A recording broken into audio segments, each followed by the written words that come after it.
सातत्यानं पडणाऱ्या मुसळधार पावसाचा फटका पुन्हा एकदा कोकण रेल्वेला बसला असून खेड नजीक दिवाणखवटी बोगद्याजवळ मातीचा भराव रेल्वे रुळावर आल्याने कोकण रेल्वे पुन्हा एकदा ठप्प झाली।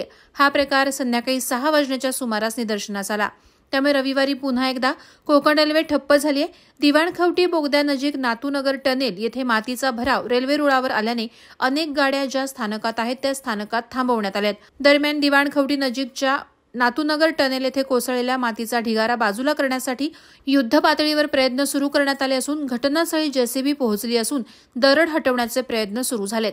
नातूनगर टनेल नजीक दरड सदृश्य मातीचा भराव आणि झाडे रेल्वे रुळावर आल्याने कोकण रेल्वे मार्गावरील वाहतूक ठप्प झाली। या पार्श्वभूमीवर प्रशासनाकडून युद्ध पातळीवर प्रयत्न सुरू आहेत। जेसीबीच्या द्वारे भराव हटवला जाते। यासाठी सुमारे 3 ते 4 तास लागण्याची शक्यता वर्तवली जात आहे। प्रहार डिजिटलसाठी देवेंद्र जाधव, खेड।